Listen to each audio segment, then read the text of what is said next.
Disclaimer. The following Boundless PodTrap episode contains strong opinions that some listeners may and will find offensive. If you cannot accept or respect others with a differing opinion from yours, then fuck off. Rolling sound. I like turtles. Shush! Oh, righty. Let me see your war face. Now, y'all ain't planning on fucking these chickens, are you? Picture it. Sicily, 1920. Aren't we fucking funny? Streaming from the Midwest, right in the middle of the U.S. From Omaha, Nebraska, you're listening to the Boundless PodTrap, your entertainment podcast where we touch on all topics, from the crazy and absurd to the sacred and profane, and even the useless and unnecessary. The Boundless PodTrap knows no bounds. And now, here are your hosts. It's 7:07. Do you know where your children are? I do. Do you? According to the clock, it says LOL on the window. Yeah. Welcome. Reflex it backwards. Welcome to 2020. Part 2. The Electric Boogaloo. Hi, everyone. Welcome to the Boundless PodTrap. I am Lonnie Slaughterbottom. With me, as always, is Manscaped Justin Milani. And Jeremy, you're looking quite Sasquatchish now. Thank you. The beard is pretty bushy right now. It is getting bushy, yeah. Jeremy, I feel like that beard would put you on a list or something. Jeremy Bushmaster Lubash. Pedo beard. Okay, I'll take that. Bushmaster Lubash. I'll take that. Oh, man. You know, I was laughing during the intro there because of something that happened the other day, and I was laughing when it happened. So our intro song, I was on Pornhub, true story. I was on Pornhub. Shocker. Doing homework? Yeah, I was doing homework. All right. And the intro to one of the videos, and I should have wrote it down, was our entrance song. And I'm just like, well, their intro's a little bit more catchy. We've made it. We definitely did. So yeah. I thought that was funny. I should have sent the link to you guys, but so I could only do so much one-handed. I go to Pornhub quite often to read the comments. I do that too. I know that's such a I read Playboy for the articles thing, but no, legitimately, there's some amazing Pornhub comments out there. There's so many undercover comedians who lurk in Pornhub. And very intelligent people there too. They're like, right. Who's that person in 1 minute and 12 seconds? There's name within it. 124 face. They're either intelligent or they're really dumb and pervy. There's no middle ground. I think, post-ejaculatory refraction period, I think unlocks something in your brain. Do you go to all levels? You ascend, I think, in intelligence. Like, that's where a lot of that comes from. You're like, dumb thinker. Once you have a clear mind, you're like, oh, none of that mess bothers me. It's Quantum more distraction. I actually had a conversation with a buddy not too long ago, and not one of you guys, obviously. You don't have any friends. But this guy was talking about going on dates, and he's like, there's those girls where it's just like, you see them and you're like, I don't know about this. I don't know. And you set the date up with them and you're still questioning it. And he's just like, so the new thing I do now is he's just like, I rub one out, and he's just like, and right away I look at their pictures and because it's like in that movie, Something About Mary, when you after a man ejaculates, those first few moments afterwards are the most honest he is. And he's just like, if I masturbate and then look at their picture, and my mind's like, nah. He's just like, I don't go on the date. It's that post-cum clarity. That's pretty much what it is. That's pretty much like me too, is I'll instantly, like when the date starts, I'll instantly jerk off and then look at their face and see how they react. And if they're into it, then I run away instantly because I know it's going to be a disaster. Justin always jerks off to his own picture before. It's like that in Unemployed. I feel like your picture's on the wall. Right. I'm still right there. with Unemployed, the first movie. I'm still sad we never I don't know if we forgot about it or we just ran out of time, but during the sex toy webcam scene, because your picture's on the wall. I was supposed to blow a kiss at myself. We were and we were gonna have like Paul's character. Paul, the character Paul, look at me like, oh, don't look at me, Justin. Cover his eyes, but we never got that. You know where else has amazing comments which I strolled onto the other day, is if you go into super high ticket items on Amazon, when you're looking at like 30, 40, 50K Rolex watches, like there's some smart asses on there going, this is my gardening watch. Well, very good timepiece. If you go on chrono, the best comments on YouTube are if you watch those Dateline To Catch a Predator. And there was like a new season a few years ago, and they only had like 5 episodes of it, 5 or 6.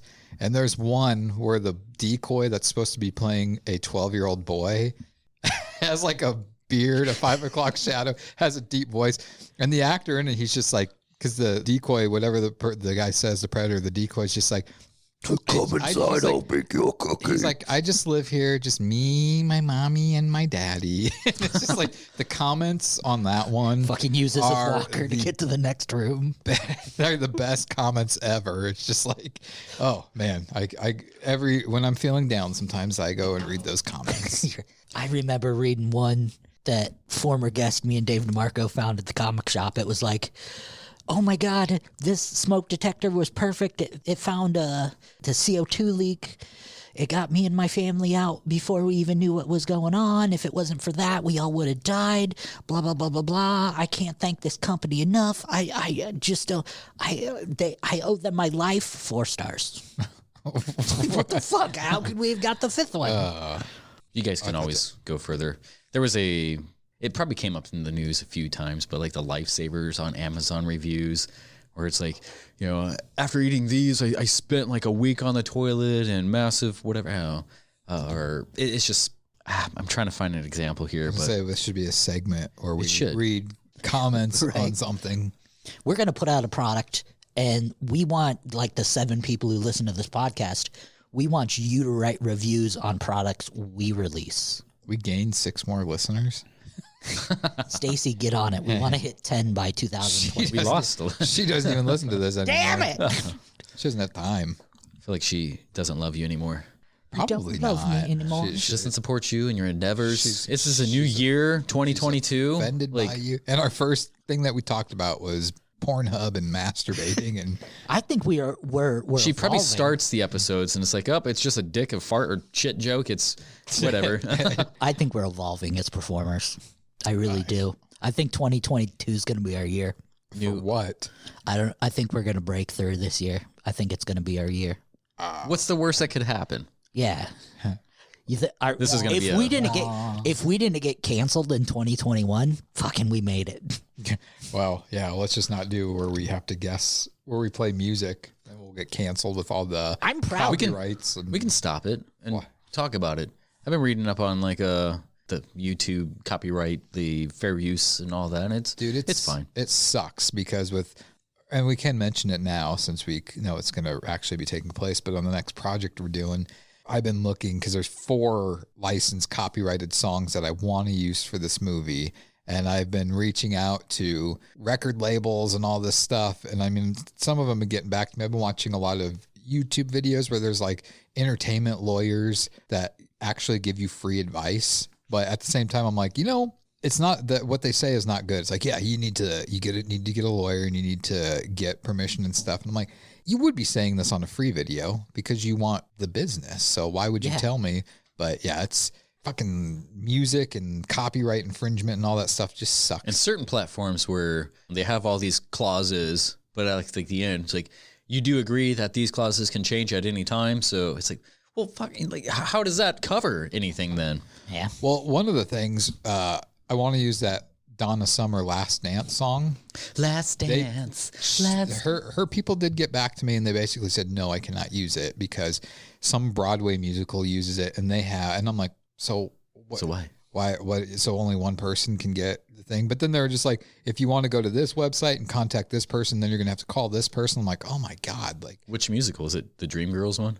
I don't know. Huh. Who knows? They didn't say, but they were super nice about it. Like, I was surprised, but I've contacted for 4 songs. I've contacted all the places and 3 of the places have gotten back to me. And it's just, it's like, a pain. Bitch. Now I understand why like big time movie productions have a crack team of people whose job is specifically to, we want to use this song. We're going to do all the work to have it. Cause I mean, just that alone, I mean, I feel like I've put in like fucking 80-hour work week just to try to do that. And I haven't even got firm answers yet. So that's the thing that sucks about when you try to do things the proper way. When there's a lot of filmmakers that won't, they'll just steal the shit. Spit on it and put it in.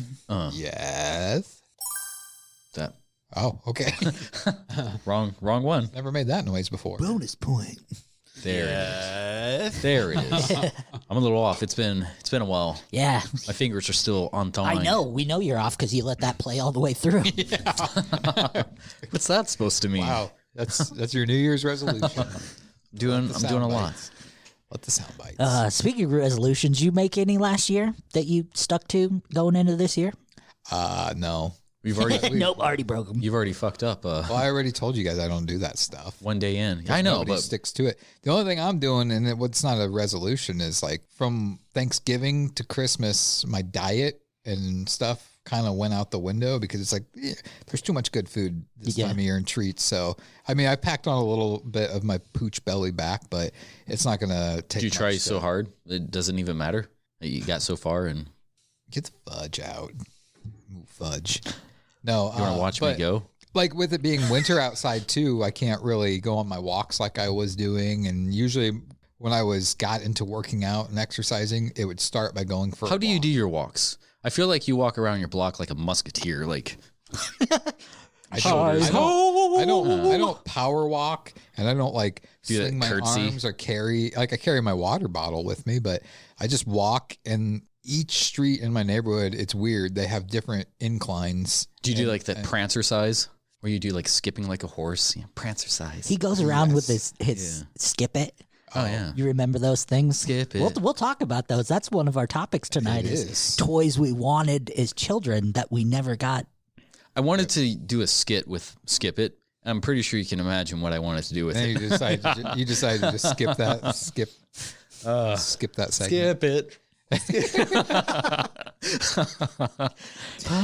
you thanks to the joy of podcast, which is basically radio, you couldn't see what Justin did, which totally takes away the joy of it while we're laughing. God. But what you can imagine is a bald man twirling his head around rapidly in a circular motion. In a circular motion, watching a Skip It. So if you were ever a curious child or man, there was a website called dickspin.com. It was kind of like that if you imagine Justin's head like a penis, which I do often. Meat spin? Was it Meat Spin? I think it was Meat Spin. Spin. It was Meat Spin. Yeah, thanks, Justin. You're welcome. I got it on my favorites right here. So totals up to 3,600,000. I like to try to do a responsible masturbate. See how many spins it takes me to get me off. So we can because you had mentioned this at the end of the last podcast. So I have really dry pasta salad in my mouth right now. Ew. So our next big project is going to be a sequel to the 2017 unemployed raunchy comedy we did called Unemployed W2. We had a read through a couple of weeks ago. The 220. Yeah. Not gonna. I just choked on a carrot. 2022. Unemployed W2. All right. But yeah, so we had to read through. I finished up writing it, and I got all the main characters back. We did a read through with there's about 10 of us, and a couple of the characters couldn't make it, but we read through it. Justin, since you're in the movie, what are your thoughts on the script? The script sucked. Fucking dog shit. I think this is a really good second parter. I feel like I've already talked about this. I feel like this is a really good second parter. We have visions for it. I don't see it following directly because I know there's going to be some fun stuff thought up on the spot. But I think we can match a similar level of what we did the first time around. I don't know if it's going to go too far, but I think a lot of that's going to be hoisted on the shoulders of chance. Well, the thing with this one is, the first one was pretty raunchy. Yeah. This one isn't as raunchy. I think the raunchiest scene is the opening scene, which I changed because, believe it or not, apparently I went too far. Crossed quite a few lines. It tiptoed on the line and then swan dived over it. If there's both middle fingers out, was like, fuck you, line. If anybody who went to go see this in a premiere the people who stayed back might need to be looked into further. Well, here's the thing. About 50% of you guys thought it was too far, the thing that I wrote. And then the other 50% were just like, I thought it was funny. And it wasn't. It was what it was implicating. Yeah. Nothing was shown. You don't see or anything, but I will admit, when I was writing it, I'm like, I don't know about this, but we'll see. And when that was the first thing that was brought up after the 2-hour read, I was like, yeah, okay, it's gone. How did he say? I don't know about the. Yeah, we don't want to say it, but he's just like, I don't know how I feel about them eating. I'm like, oh, okay, well, you shouldn't have worded it that way. Lonnie, what did you think? I liked it. I thought it. So the first one relied on its raunchiness to be funny, where this one, you know a lot of the characters and you've been there with a lot of characters, so the characters are funny now. So when they're put in situations that are funny, they're twice as funny. Well, they made it easier to write because exactly. The first one I was writing, the first one, like, I knew Justin was playing the character of Justin. And John, I didn't know that he was going to play the character, but that's who I was envisioning. Right. But I didn't know Eric Green or Joseph Simmons, whatever. I don't know. Yeah. I didn't know that they were playing the parts and how they were going to play the parts. But after doing the first one and stuff, it's like, okay, this made it so much easier to write it because now I know who's playing the part, right, and what they bring to the table. And I don't know. There's very few sequels out there that I think are better than the first movie out there. And I really took everything with the few that I think are the better sequels, and I tried to put that into this one because it's like, I think this is a different movie. It is. It's the same, but it's not the same. Right. Like, the script is relatively, from A to B is relatively the same, but it's just sprinkled with a different paint of coat on it. Right. You're definitely going to have to watch the first one to get the backstory of the characters, just so you have an idea going into this one. The story itself is a little reminiscent of the first story, only in format.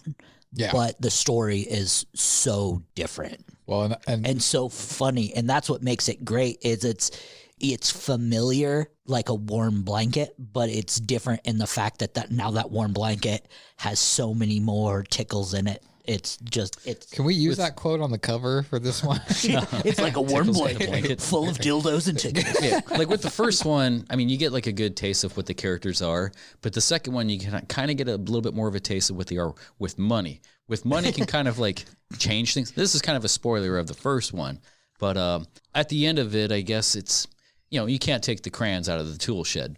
So... Well, the first one, you're kind of laughing at strangers. Put that on the cover.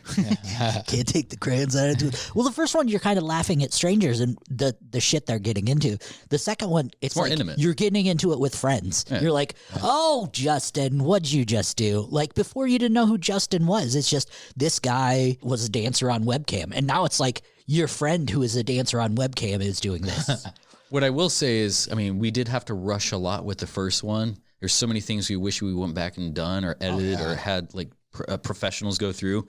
This time around, our production value is going to be higher. Our attention to detail is definitely going to be higher. Like we have more eyes, more people helping out on the pre-end. Yeah. When we get on and see, like we have some locations that I feel like are going to be. I'm supposed to, and I was supposed to do it tonight because I thought we were recording last night. The place that's possibly the church that we're going to be filming at for this one.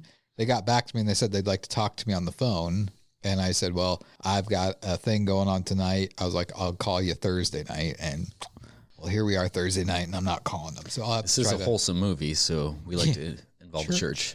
No, I'm excited with this. I'm super excited. And it's a lot easier when you ask people if they want to be a part of it. Everyone knows the first one and they're like, yes, I want to be a part of it. We've been waiting for this. I mean, there's obviously plenty of, I just saw Alexander wrote on his thing. Yes, Alexander agrees for doing some of the people that I guess Jeremy kind of thought might have been I don't know if you want to say a reach, but gave him a little bit of a scare to reach back out to characters in their reaction of like, yes, or you had me at this. Yeah. It was great. And I mean, there's so many people have said like the first one was like their favorite. Or some of the best things, or the best thing that they've ever done. The best thing they worked on, their favorite character they've ever played. John said that, and I'm like, well, you're not playing a character, dude. You're yourself. Yeah. You're a compulsive masturbator. No. Yeah, and by the way, I'm 100% on board with Riley Reid. The rest of those names That's can exactly come down. what John said, Yeah, too. just I feel like she would knock do the it. rest of those names off. Riley Reid it is. Well, she's number 2 on Pornhub's top 100. Yeah, right? she'll be cheap to get. Yeah, she'll be cheap to get. So obviously, from what you're getting from this, I need a female porn star in this, and I did. And if any of you are listening who sell sex for this money, is the hard thing. It's like there's plenty of girls out there that look like porn stars that can be in this, but the whole purpose of it is like they don't need to just look like a porn star. They need to be a porn star that people know. And there's very few out there nowadays because, you've got OnlyFans and stuff like that. It makes the porn industry, they said they're hurting from those things because it's just like these girls can make money themselves now and not have to go through all the hoops and whatnot. Like, I thought you were hurting for that 5-person anal. hurting for that squirting. I did reach out to Brandy Love. She is the first one that I want to offer that part to because she's beautiful. And she's a name and a face More that people seed know. have been spilled to Brandy Love in this room than anyone. Yeah, exactly. But her people have not gotten back to me because I think they're probably thrown off with the thing like, hey, we want to use Brandy Love for her name, Brandy Love, and her appearance and stuff. She's going to fake what she normally does for a living. We don't actually want to use her. And Simulated sex. They're probably like, what do we even charge for something like that? But yeah, no, when John saw the names up there, Riley, he's like, if you get Riley Reid, I don't know his exact words, but it was something along the lines like, I'll love you for the rest of my life. I'm like, you already better love me. I've given that guy a lot of cool opportunities. So that's a different kind of cool opportunity too. I don't know. It's not worth getting into, but yeah, we're excited. And the cool thing about that too is listen up because there's going to be lots of opportunities for you. Absolutely. For unemployed W-2 as well. Maybe even be able to be a producer on it. Get to be on set. Yeah. Have your name in it. There are lots of opportunities for you. So just stay tuned to all the information we have coming out on it. Keep listening to the podcast. Keep looking on the Facebook. Thanks for listening tonight, and we will. So I'm trying to play something here. Volume's not up. Quality work. Thanks. Oh, sorry. That's got to be an audio bite that you put in there. Anyways.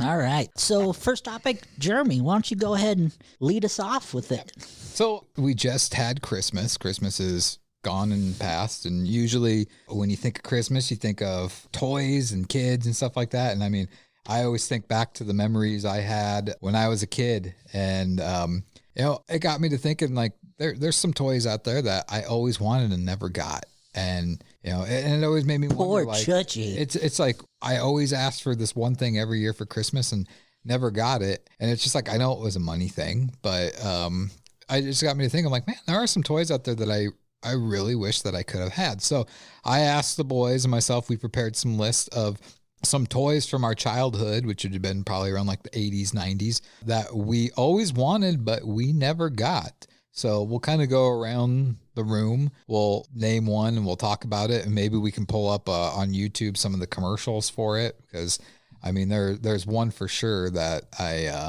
it was a very catchy commercial for it. So, I guess I will start, and then we'll go Justin, and we'll go Lonnie. So this is probably top of my list of the one thing that I always wanted and never got. And I don't understand because this was not an expensive thing, especially back in the 90s. It was probably like $15. And my parents were probably like, yeah, damn, $15, get out of here. But it was the Dr. Dreadful Food Lab. Do you remember that? Absolutely. Like creepy crawlers and you can make like spiders, spider gummies, and is that on your list? Number one on my list was the creepy crawler bug machine. Oh yeah, nice. Yeah. It was the commercial for it made it look so awesome because it's like you could also make like this thing in the brain that bubbled over and the drink, peel it off, and but there was something like that, like a lot of those stuff where you can make the edible stuff and then eat it. Stuff they were disgusting. Tasted like I thought they were actually kind of good. They had like a weird aftertaste. That's because you put garlic in it. Yeah, Italian toys were different. Like my palate is a little bit different, Tastes a little bit of the coffee beans and garlic. But then like there was like that Terminator one where you can put the guy in the little thing and push it down, and then like it gives him like fake skin and you can peel it off. eating that was What the awful. Fuck, I don't remember that. I think that was cannibalism. I think your parents were just feeding you people. At this point, I don't think absorbing the thing, son. Here's Roger.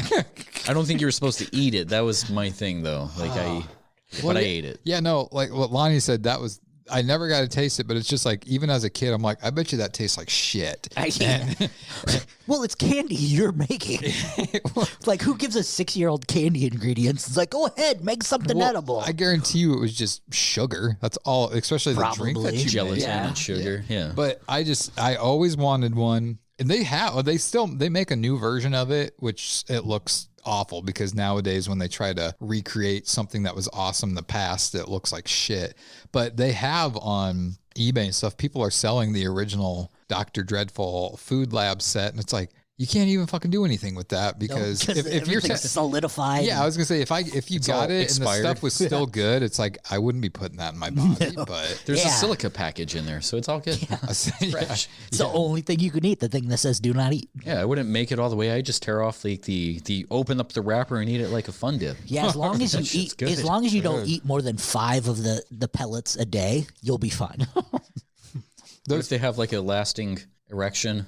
The best thing about those fun sticks that you mentioned was the stick itself. Yeah, I thought those were good. I said, fuck the people. Yeah, when people are like, I just want the sugar, I'm like, give me the stick. Yeah, fuck that you. thing was amazing. When the ice cream truck came down, the fun sticks was the thing that I always got. And they were like, why aren't you getting ice cream? Yeah, but the thing was, there's more. There's like 3 As to you're the doing one. the line. It wasn't actually an ice. I gotta fix. It wasn't an ice cream man. It was just a guy in a van. He's like, you want my fun stick?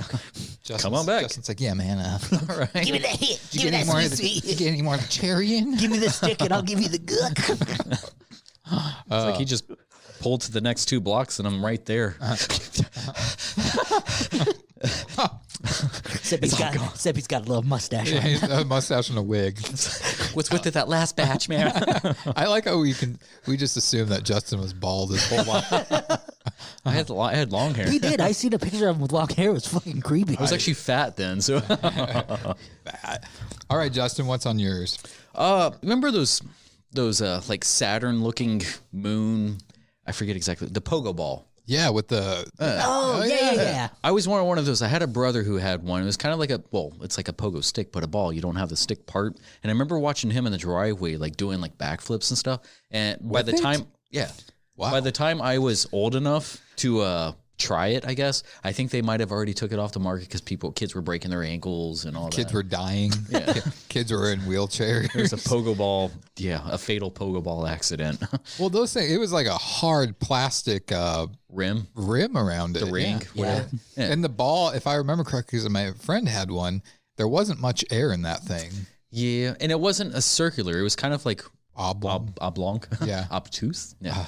Yeah. And doing research to this, there's a lot of kids who were breaking their ankles. So it was kind of more of a... They didn't give a shit back then. Like, but you guys still sell skateboards. Back then, though, the process, I would love to have seen what the process was to pass inspection to sell it compared to nowadays. Because nowadays they like do so many tests and it's just like, nah, you got to have this material. But back then they were just like throwing shit together in like a machine and they probably... What will they think of next? Yeah. I mean, if you look at a lot of the toys from the 80s and 90s, now you'd probably be like, how the fuck did that pass inspection? I mean, and it was a bag of glass. Yeah, exactly. You get like those little prepackaged thing with a bunch of like assorted items, like the Western. And here's a gun, and here's a badge, and here's a sheath, and here's a noose.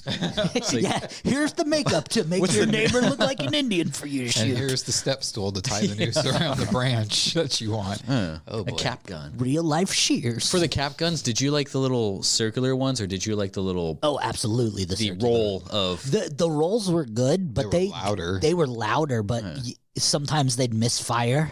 I remember one of the first times I went on an airplane, I had a cap gun on me. Back in the day, they probably didn't give a shit. They're like, haha, me too. They took it. You storm the cockpit and you're like, gotcha, motherfucker. There's like, oh, he's like, if I didn't have the second bourbon, I'd be scared. Sit on my lap and fly the plane. Because there wasn't really alarms and stuff back then. Because this is 92, 93. You know, they looked through it and my dad was like, stupid fuck. Like, why are you bringing a gun? He's not my son. He's not my bald This was back son. then when, like, because See, I have hair.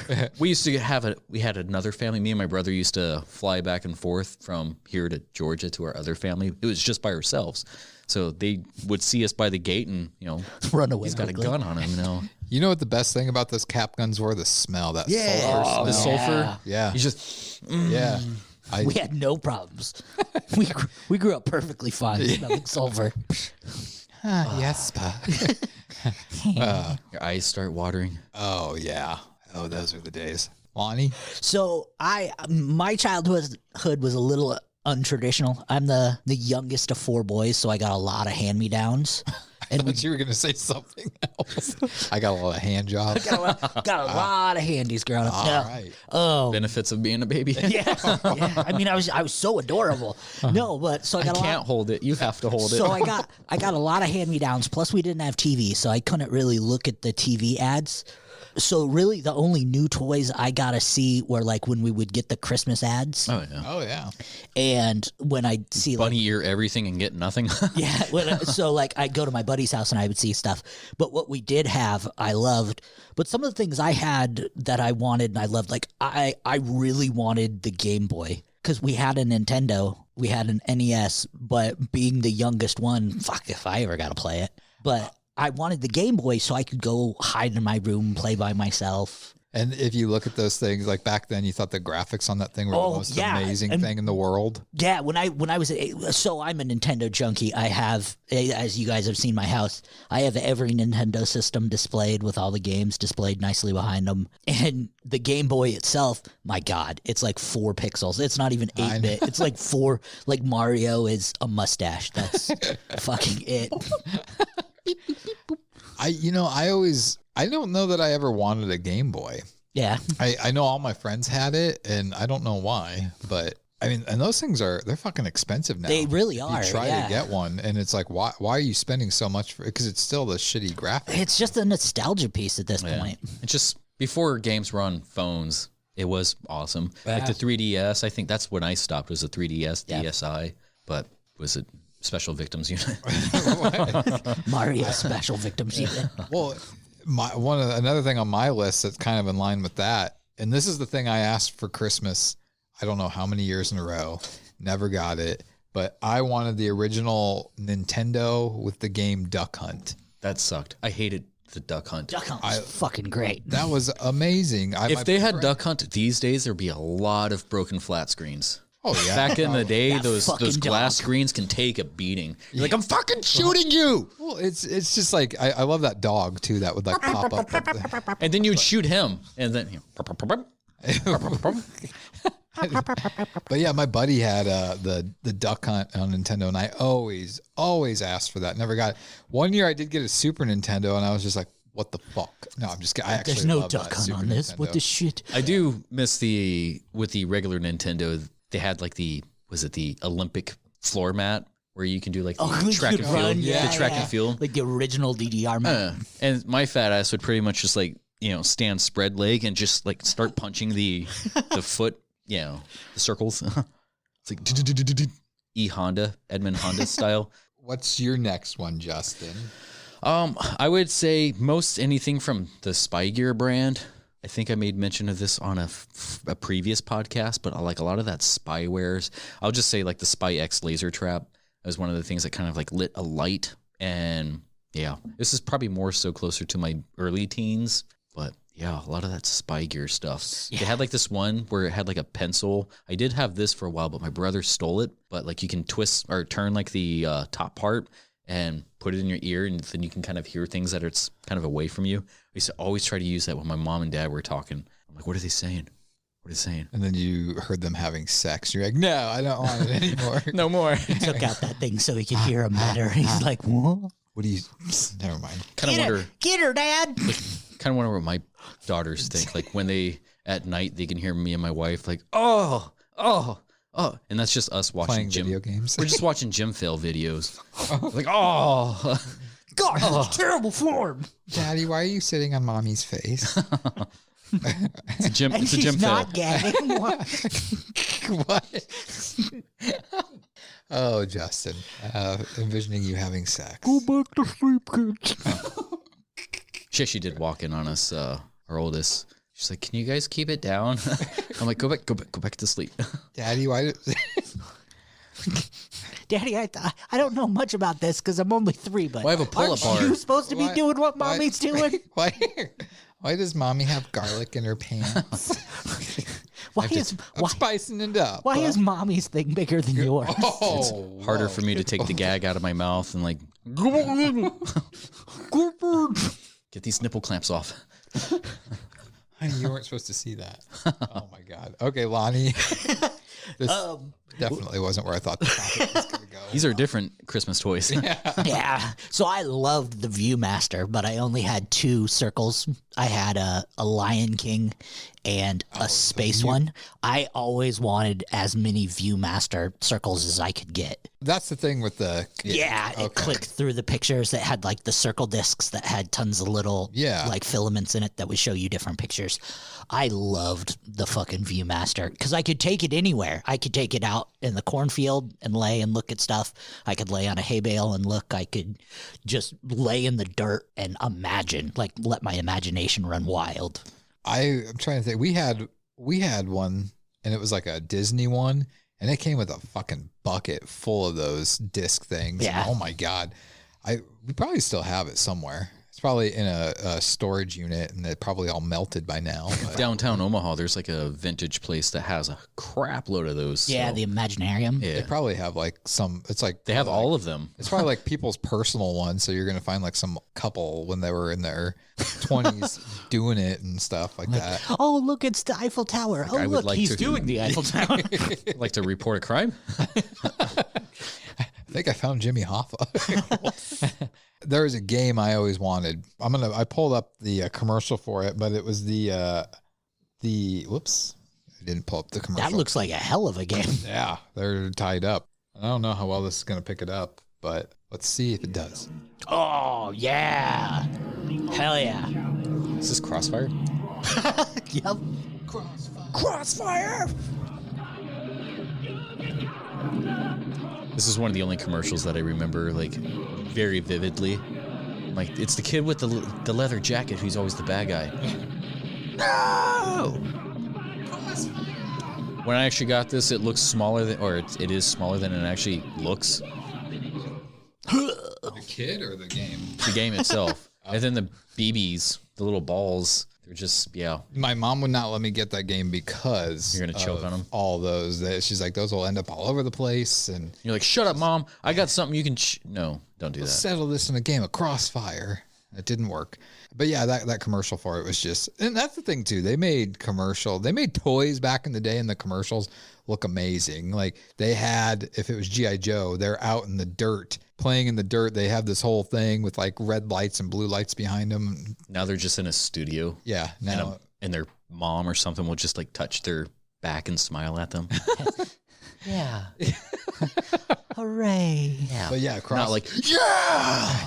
I should get a Crossfire and we should bring it up here and just play it and just start challenging all the people. We should put it on this table that we wheel around, and we should just they got rid of it because it's too start violent. Going to every office here and challenge people, and we'll play that song Crossfire, and then or studio rent. We can dress up me and Justin in like the fatigues, like the full zip up fatigues, and just have that on a cassette tape boombox fucking behind us. Justin can have flags and be waving them. Justin's got to do the last Crossfire. Do the little spin. Crossfire. Yeah. Next on your list, Justin. I was big in. See, I had a little bit of these, the like erector sets. I really like those, but you sick fuck. Not the one with the pump. See, I didn't need a set. I could get erect all by myself. I mean, like the Lincoln Logs, the Legos. I love Lincoln Logs. What's the other one? The blocks. Yeah. Anyways, but the Connects and stuff are like where you actually have like certain things, and then you can add other sets to Tinker it. Toys. No, I'm thinking of those were amazing. The Dupla blocks. Duplo. Yeah. But the erector sets, when you can have like a little rubber band to make something kind of have like a kinetic motion and continuously. And you never got those? Yeah, no. Well, it's because your parents didn't love you. Probably. They hated you. It's like, well, this will make him happy, so let's not get it. It was either that or garlic. They had to make the ultimate choice. That explains. That's the origin story of Justin. That's why I survived. It'll be like, yeah. It's like you need to be immune. Crossfire. I never had connector set or erector sets either. Is that in the movie Sandlot at the beginning when he's like in his room and like his mom opens the door and it slings a marble? Is that an erector set? Yeah. Okay. Possible. Yes. Marbles And it's what they use later to try to get the ball. Yes. Yep. Yeah. Okay. Yep, sure is. Erector set. I wonder how much those go for nowadays. They're still publicly made. Yeah, probably not as pricey as Lego sets these days. Oh my God. There was what I see, it was a 7,205 piece Millennium Falcon. It was like $1,800. Bullshit. Fuck That's not how that. you can buy like 4 different like large size things and make your own. Right? Well, give me a whole bunch of gray pieces. The Star Wars collector people, they don't give a shit about anything price wise. They will pay like $10,000, $12,000 for a 4-inch Darth Vader action figure. But only if his cape is blue. Yeah. I got a guy who's blue. Yeah. Usually it's purple. It's the blue one that's expensive. Pretty nifty with a 3D printer. Make me some Legos. I need him to make me some teeth. Some teeth? Teeth. You have teeth. Not all of them. Oh, a 3D printed teeth? I think that's what I'm going to ask Jewish Santa Claus for next year is new teeth. Yeah, me too. Isn't that a Abraham, that's Jewish Santa Claus. Curse type of thing? Like a bag of teeth? Isn't it something with like Jewish, like, or to ward off? You're thinking of fairies. Oh, okay. Well, they're close to Jews. Yeah, 110, 220, same thing. Money. We kind of talked about it a little bit earlier. Speaking of Jews, there was like a news article thing. It's like, just interrupt me with Jew hate. Yeah, I think you told me. It was like somebody threw a Mazel Tov cocktail. A Mazel Tov cocktail. We kind of talked a little bit earlier, but the creepy crawly bug machine. Yeah. Yeah, that was one of them. But quickly going past that. So every year since I can remember, like 5 or 6, my mom told me she was going to get me a big girl beauty set. She would tell me every single year, oh, this is the year I'm going to get you the big girl beauty set, to the point where we'd sit down and open up stuff. She'd be like, okay, here it comes. Here's your big girl beauty set. To the point where like I was like, all right, where is it? Fucking, I want it.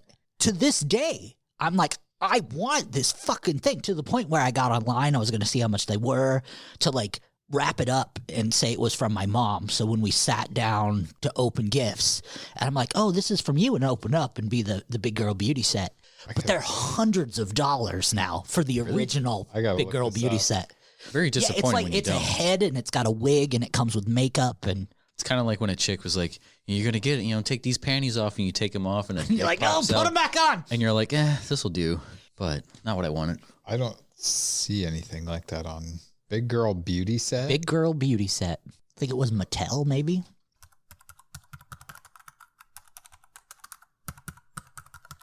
What the hell? You're typing too loud. Yeah. This right here. The head with all the makeups and stuff. Yeah. $50. That's You found one for cheap? I think what you're looking at is on like the black market, and it's in real head. Yeah, it's a real head with Okay. makeups.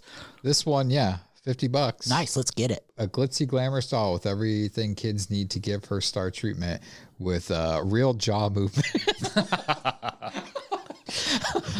Whoops.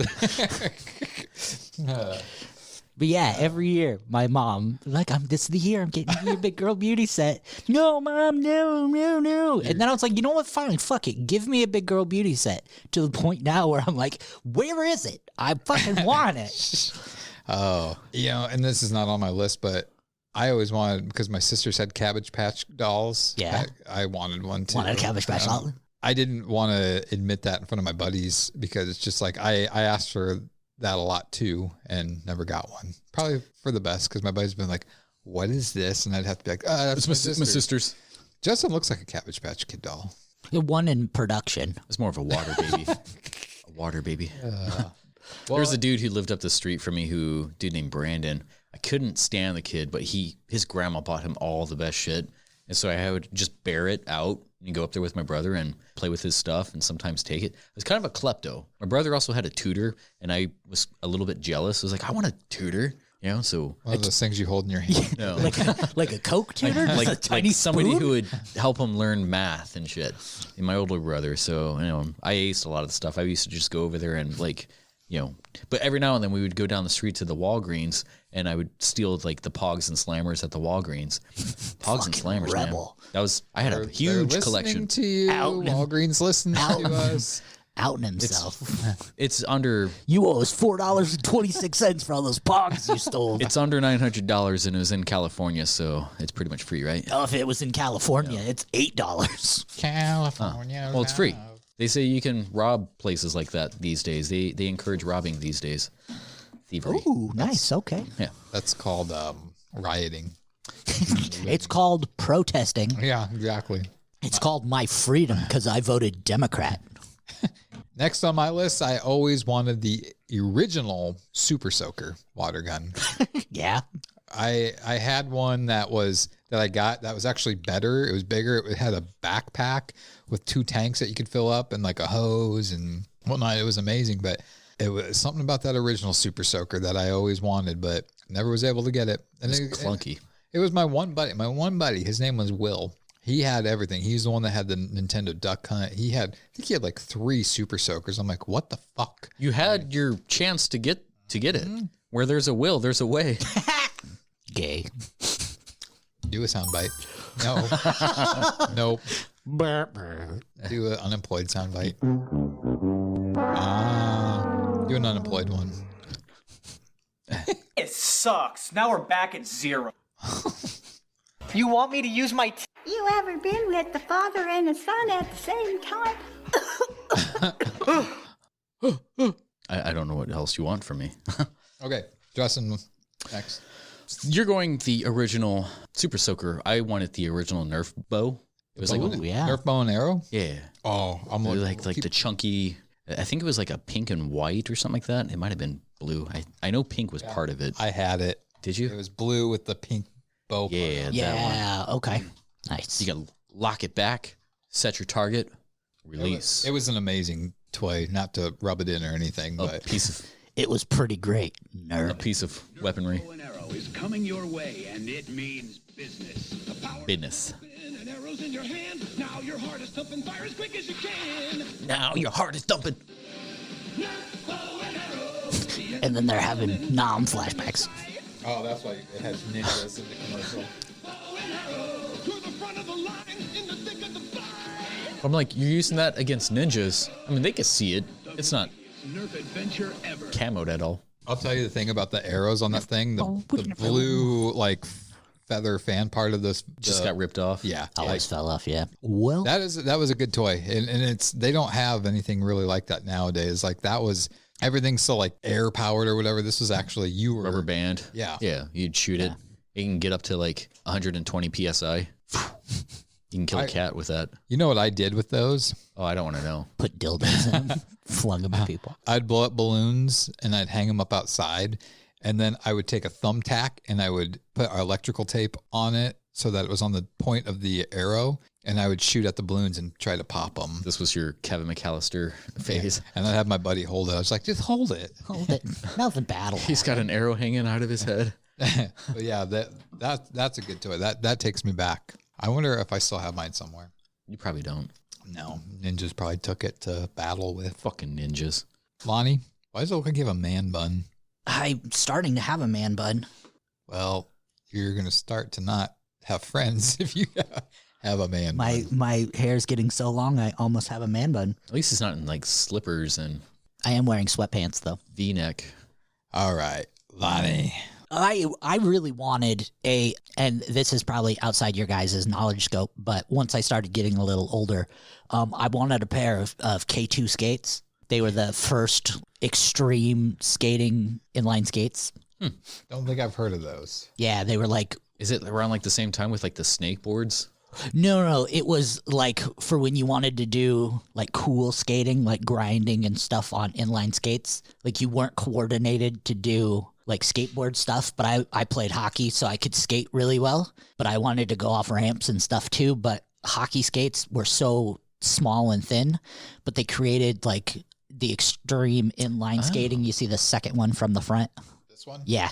It has that little groove in the middle so you could grind and stuff on. And they had a wider base, and it was just so you could do tricks on skates. Interesting. Yeah. I had a pair of rollerblades that I got, and I used them a couple times. I'm like, nope, I can't do this. My ankles aren't strong enough. A fanny pack and a backwards hat. I used to skate to school on days I'd miss the bus, and it was 8.5 miles.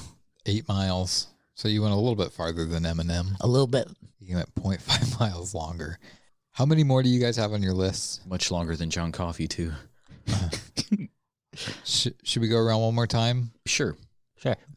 Mine, I don't think I'm going to go with that. So I'll just read I have 3 left on my list, but... Do them all. I wanted the My Pet Monster stuffed animal. Is that the ones where you can flip the frowny brow, whatever, and make He was them like blue happy? and had like the teeth hanging out, blue, purple, and all that stuff. And you could adjust like some of the features on him, I think, as well. But that was something I wanted. That was my first like toy that was like more on the horror side that I wanted. I always wanted the large version of Stretch Armstrong, that doll thing. Somebody got me like a miniature one time, but I was like, this isn't. That encourages false proportions. Yeah. No. So many men were... It's accurate. It's accurate.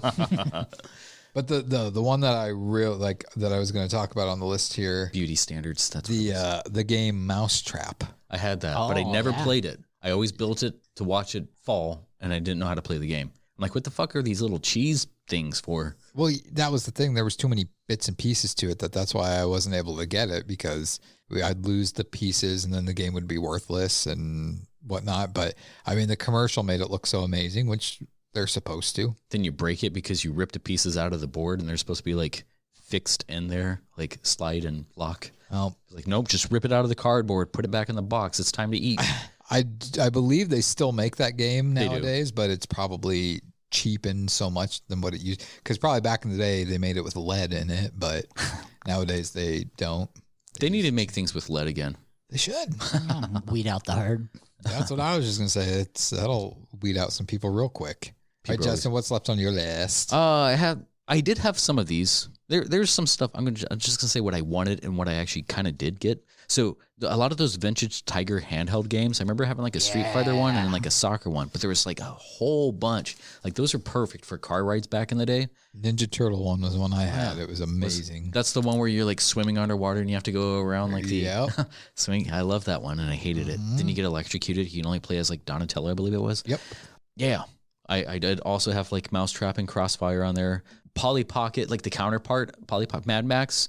I wanted a lot of those Mad Max things. Was it Tiny Troy or what was it? Mad Max. It was, what? I know, I was just making shit up. Anyways, also something I really wanted but did finally get was like this vintage Marshall Brodin magic set. It was like back in like 1992. Did you say Michael Jordan magic set? Marshall Brodin. Oh. I remember doing like a little magic show when I was like 7 or 8 or so at like this old folks home. It was like, nobody's looking somehow at anything. I'm just doing these tricks in a corner. This is like, they're like, he made another clove of garlic appear. Yay. Watch this ball. Where are they coming from? Oh shit. Pick it back up. My fingers couldn't articulate so much. Justin, we're going to make that come true again. We're going to set up a time for you to go to an old person's home. We still have to punish him. Maybe that's his punishment. Yeah. He's got to do a magic show for these people. Yeah. Go slow. Can't do magic hands. Go slow. You're hard to focus on. I got a couple left. I really wanted an Easton Z-Bubble. What Z-Bubble was, it was the first graphite composite hockey stick that Easton released. Was way out of my price range that I ever could afford, but I really wanted one. These are all things that were a little bit later, late 90s, early 2000s. So early high school, mid high school. So Easton Z-Bubble. Another toy I really wanted was Dana McCurdy. She was like the first thing. You wanted a person as a toy? I really wanted, but yeah, it never really worked out for me. What was it? But that was a thing I really wanted. Dana McCarthy? And then another, I really wanted, GT made a certain type of handlebar. You guys are really Googling hard now. We are. I really wanted this certain kind of handlebar that GT made for a bike. It was like a square handlebar with stuff that came off of it. It was like a square and then the handles came up a little bit and then squared off. They were just so neat looking. My aunt owned a bike shop at the time, but was never able to. Well, she's my cousin, I guess. Cousin, second cousin, something like that. She owned a bike shop, and she was never able to get them in. But I really wanted a set of those too. I think she lied to you. Who? My aunt? Yeah. Your aunt's No, cousin. she only sold Trek stuff. Your Annie cousin. She would get some BMX stuff in, but she really only sold Trek. She used to own True Wheel Cycle and Fitness in Counts Bluffs. I think her son owns it now. Oh, and it's called Lipsticks. Nope, still True Wheel. Oh. I was in there, it's been a couple years now, but they have a bike. Instead of a chain, it's a belt. It's a belt driven now, so it's even smoother.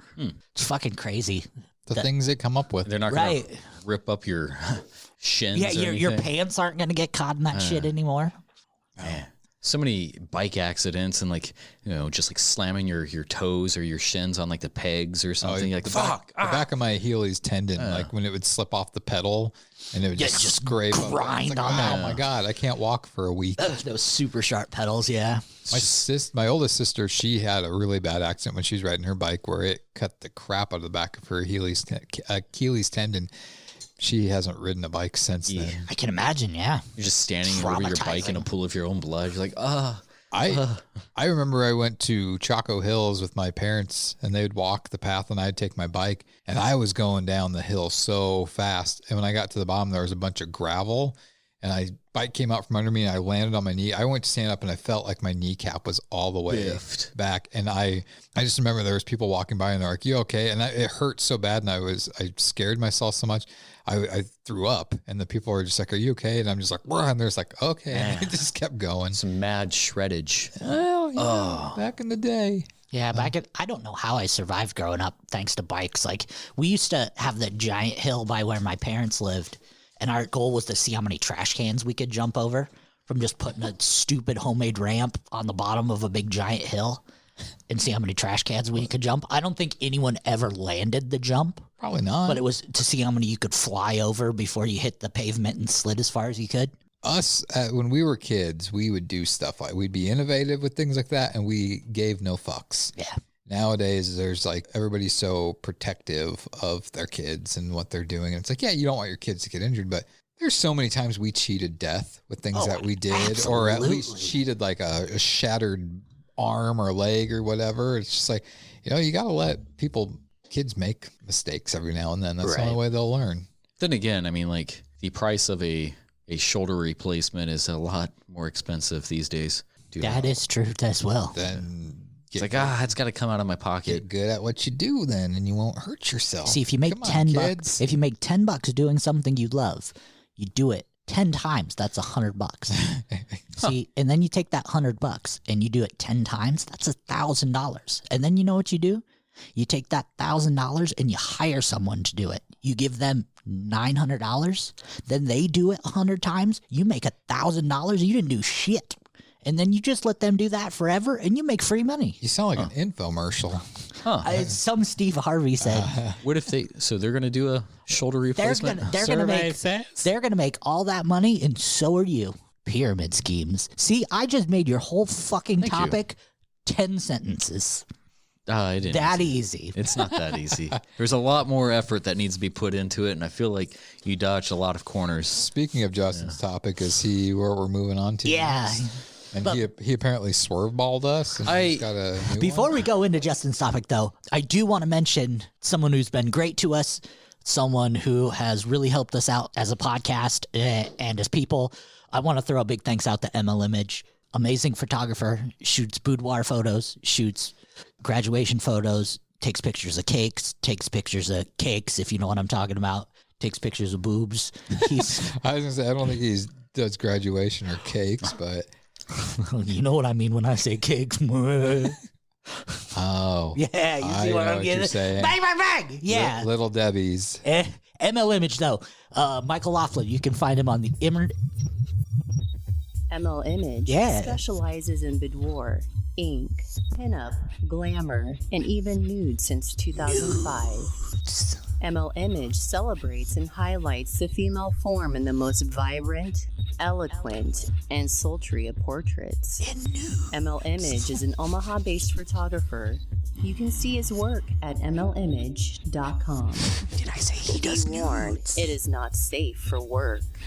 If you are a model looking to expand your portfolio, inquiries can be made through mlimage.com or mlimage on Instagram. Did I mention he does nudes? Consider becoming a patron for more exclusive and titillating content. She said you won't be disappointed.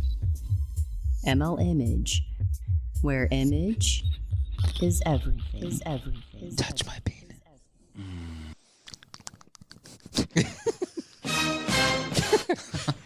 Oh, he's back in true form again. I moved my seat. Yes, he does. Closer. He does amazing work. I've known him for a long time. He shot my wife. He did. He had a shirt made that said, "I was shot by ML Image," and I was like, "That's pretty clever." Yeah. But I think he only had one of them, and he just had every model wear it at the end of the shoot. And then when he took pictures of me, he had me wear it. I think I'm one of like maybe 3 or 4 guys that he's taken pictures of. He's taken pictures of every single one of us in this room. Well, I'm talking more along the on sexual, the intimate side. Yeah. we did Speak for yourself, because my cock's been out. Me and Lonnie did an intimate shoot with him. Yeah, but he had me behind a wall. It was just my cock through a screen. Ah, glory days. All right. So Justin. See, Sir. Justin. Good sir. 2022. This is a new year. We're really hoping for a new you. Don't fix it if it's not broke. Really, It's broken. really hoping and praying We've got the warranty. for a new you. Putting a lot of pressure on this. Yeah, and you changed the topic, so this You is had better. one we were excited about. I feel like this one's a little bit more exciting for me. You zero, fuck. More you motivated. 0-houred God us. damn it. You're really excited about this one. This Get has us been- excited. Okay, so this thing has been creeping into my mind for like the last. I wanted to mention something on the last podcast, but I was like, no, I don't know enough about it yet. I gotta like do a little bit more research. I gotta damn it. and pull myself a little bit more. And it's been. I've learned new things, and it's kind of for me. It's affected me personally. I don't expect you guys to know anything about it. I think you, Sir Lonnie, might actually like it.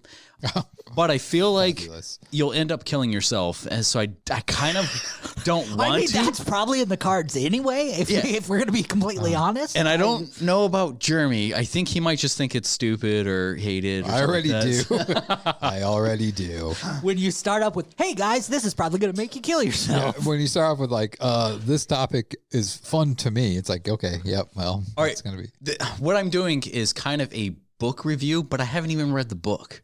I only got like Yay! I only got a couple pages in. All right. Oh, So- fabulous. All right. This is the Holy Bible. It's the phone book, man.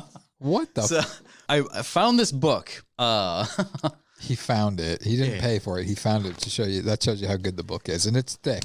It's really thick. It's at least 700 and it's just a 700 pages long. 36. You know? Is it the Lorax? And I'm about like 10 pages in or so. All right. So he knows. So, oh my god. yeah. And it's kind of been like a new obsession with me. Like, all right, so Crystal, my Wait, wife. Pause. How can it be an obsession if you've only read 10 fucking pages? Are you the worst reader on the planet? He's not. Well, I have OCD and I can read better He's than that. not absorbing what the words are meaning. I've been consuming a lot more that's related to this, but that's not this. That's not how you read, Justin. I don't know. go, oh, that word was But- great. Let's go read every single other word So on earth. just a month or 2 ago, 2 months ago, maybe even 3 months, I went down to Tulsa, Oklahoma, and they used to have a BAM here, a Books A Million here in Omaha. Yeah. And they closed it down and put like a Michaels or something in there. I was like, damn it. Like, I mean, yeah, Michaels is cool and all. It's not Mangelson's. yes. I know. So yeah, I went in there and this book, I'd never read fiction. Like, oh, I'll pick it up here and there. But like something that's like a doorstop like this tome feels like it's thicker than a Bible, but it has actual pages and not like the, cigarette wrapper pages. But I picked it up and I started looking through it. I'm like, holy fuck, what is this? I've never seen words. You don't This is a speak book? them either.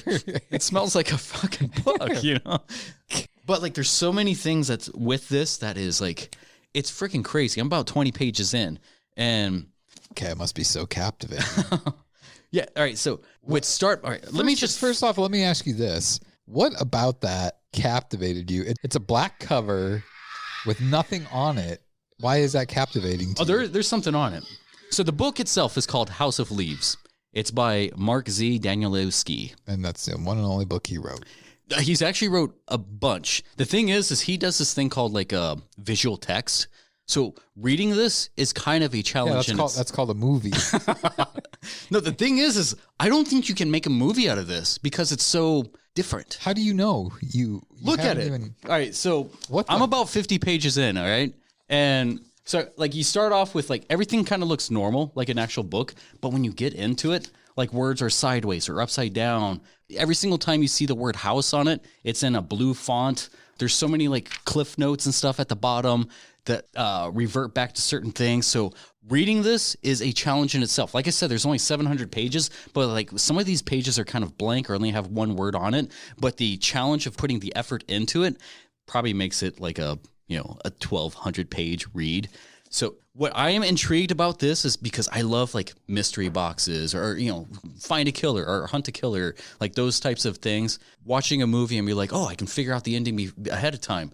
But the premise of this, because I'm about like 75 pages into this. The premise of this... Give me the fucking book. The premise of it is like this dude who, like, it's also like a not likable main character. So the challenge of this is... it's kind of very intriguing. So this guy goes to his friend's house. Oh, it's maddening. Exactly. But it's like a labyrinth, which involves a labyrinth in this. He finds like this guy who died next door to his friend's journals. And this guy was like doing like some research on this thing called like the Navidson records. And I think I've read this book. Yeah. So even the front cover. But I read it in ebook. So it's not interesting like this. Well, if it's an ebook, it would match, the page wise. But like you can't do an audiobook of this because you can't read this the same way twice. If you read this one audiobook, ebook. Yeah. Well, no. I'm checking my books. It's impossible to be an audiobook with all like the references and all that because it's like I said, there's a labyrinth attached to this, and it's sending you actual facts and stuff, and some of them are just made up bullshit. So you're like going back and tracing this, and you're following like 2 or 3, 4 different stories, and you're like, holy shit, like where am I? Like it's about this guy who's slowly going mad. If you're into like the Joker or Haunting of Hill House or The Shining, the descent that this takes, I'm like, holy shit. And one thing about this that really struck me, for me personally, like a story, this is real life. I looked at the back. Look at the back of it. There's an emblem, a circular emblem that says Poe on it. And the O has a star in it. I'm like, holy fuck, I know what this is. And there is a singer called Poe, which I did mention on the Create Your Band. I forget, was that your topic? Build your band? Yes. Yeah, build your dream band. And like my female singer that I put in that was going to be Poe. And I was like, holy shit, like that's Poe. Turns out Poe is related to this guy. That's her brother. And this book wouldn't have happened if not for Poe. Supposedly, they found out that their dad was dying back in like 1990, and he wanted to write this. And like, I don't know, a few 100 pages or so in, he just ripped it up and threw it in the trash. His sister pretty much recovered it, taped it back together, and like gave it back.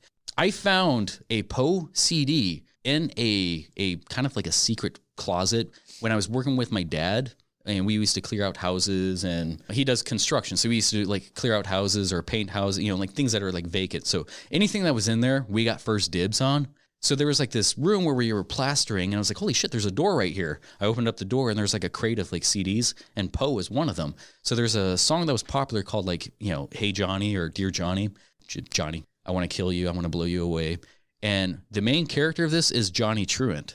And I was like, whoa, shit, that pieces together. Her second album after that, which is the CD that I found, I guess. So I would have been like, actually, I was probably like 10 or so when I found this. But yeah, that second CD is called Haunted. And there's a song called like 5.5 Minute Hallway. And that was talking about a 5.5 minute hallway. And I was kind of registering that for a while. I was like, why do I know that? Where is this coming from? And then I consumed a whole bunch of videos of people doing reviews of this and how captivating it is. And I was like, holy shit. Like, so for me to find this in a hidden room So this in the Navidson records, that's the story that's in the story of Johnny's telling of this.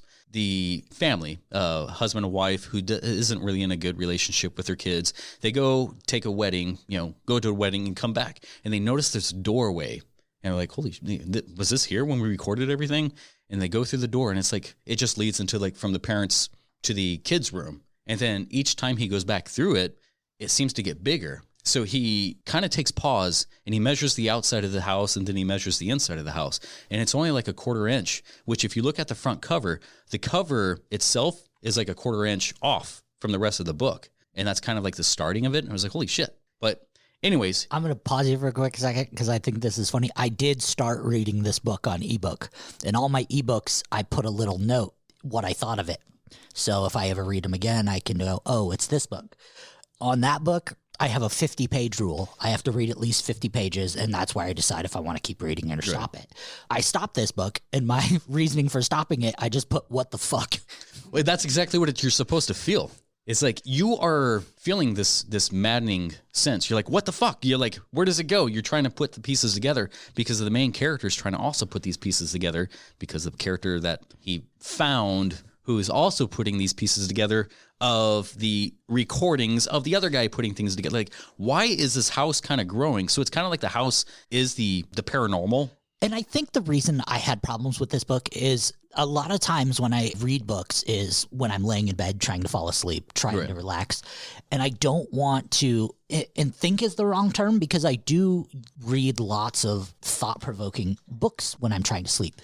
I think the problem with that book that I was having was it was keeping me awake.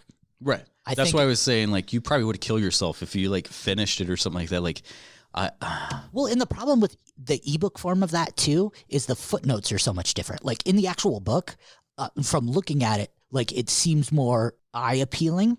But, yeah, with it really fucks with my head due to the OCD. Right. Like, I'm like, this is wrong. This, like, I can't handle this. This is wrong. Right. But with the ebook form, the footnotes, it's like, click this, and it would take you completely back off the page. But when you go off the page, then you have to fucking flip back to the page you want to be on. Right. So you have to remember what page you're on and search it. And then next footnote, you have to click the link. It's so much easier to do it than something that's, here.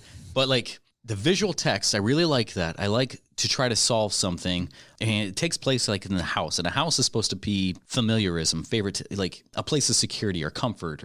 But when that is kind of like the evil being, if you want to call it evil, or something that's kind of confusing, like I've kind of talked like in the last podcast, the movie review with Freddie, like dreams and the fuckery of reality, like that's something that kind of like scares me. It's like that doesn't make sense. Like my logic brain can't piece this together, and so it's kind of fucking me up. Like when you have to question your reality, and the main character in this does question his reality several times.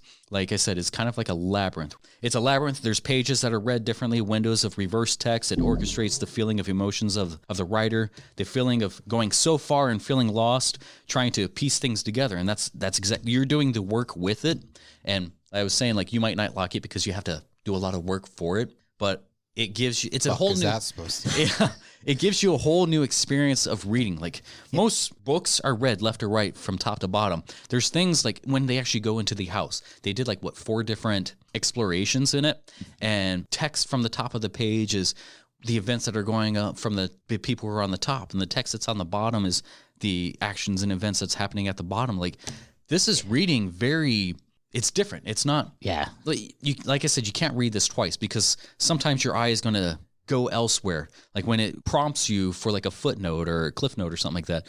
And I don't know about you guys, but I don't always reference it if the next line isn't really saying much to it. It's like, well, maybe that does mean something. You remember that picture of that vulture, that National Geographic? It was actually a boy, but it looked like a little girl with a vulture over it.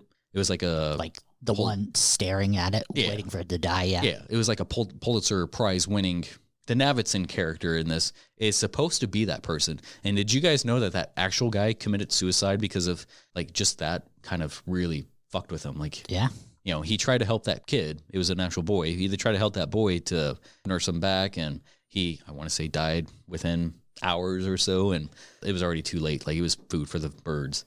But yeah, it pulls on things that are actually true and then gives you bullshit. You don't even know it's true or not because the main character knows how to make up stories on the spot, and he's questioning his own reality with it.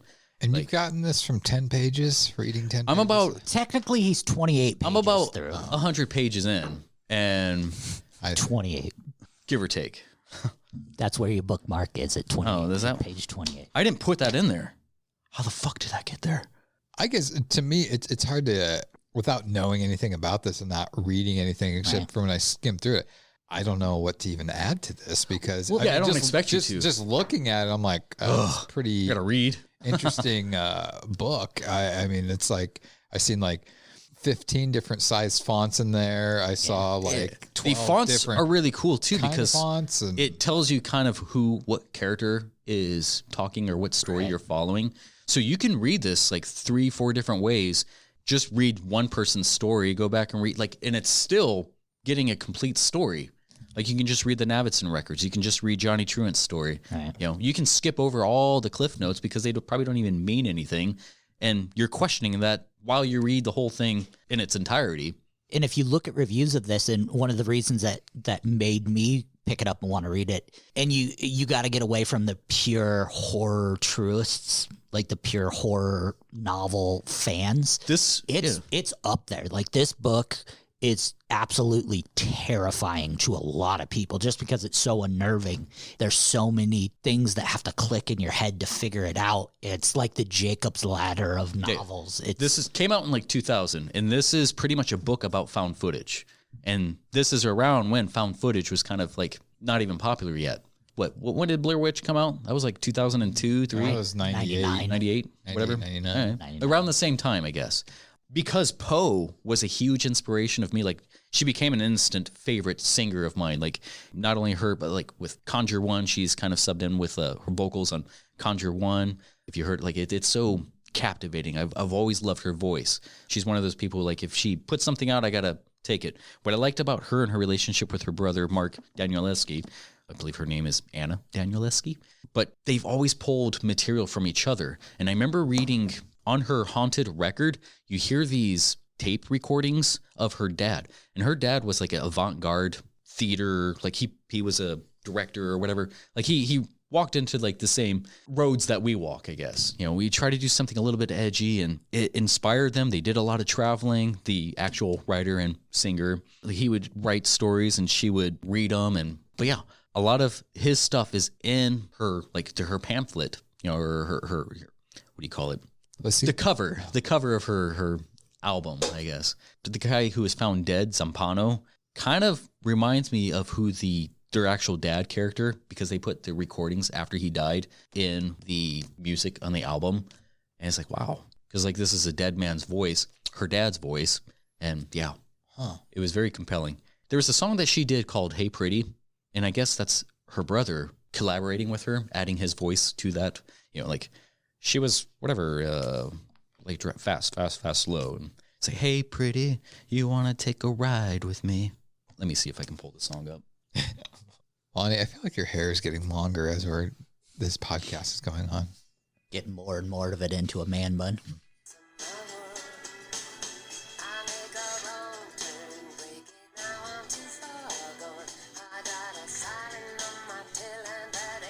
I got a sign on my titty. But yeah, that's what I heard too. This was I guess her album. Some people say that their album kind of goes with the book as well. So it's like, that's fucking crazy. Like a concept album. Yeah. And I always like that, like adding a little bit more, like, you know, watching The Wizard of Oz with the Beatles or Pink Floyd or something like that. Was it Dark Side of the Rainbow or Dark Side of the Moon? Yeah. It's like, that's kind of cool. This book itself, like, it adds more to it. It's a mystery in itself, and that's what I really liked about it. And it's been an obsession of mine in the last month or two. Yeah. It's like, fuck, man. Like, once I saw it at BAM, Books A Million, I reviewed it. I'm like, wow, why is this kind of pulling my attention?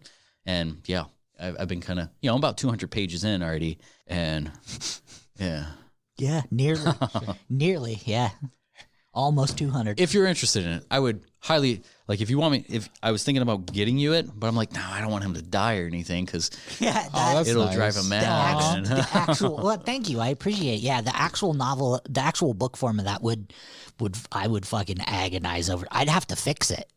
Yeah, that's the thing. It's I would literally have to rewrite that book.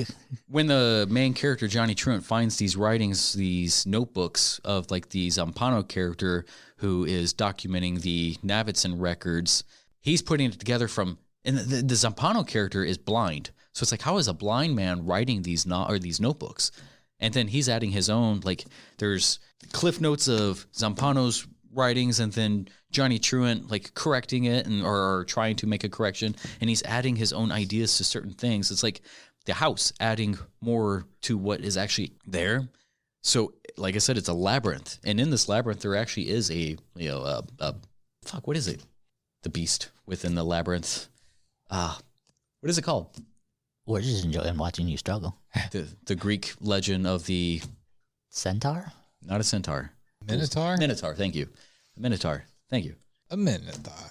Also, with this, some people were saying to check out a movie, which I think would be an awesome movie to review. Maybe not this time around, but I did watch it. It's called Dave Made a Maze.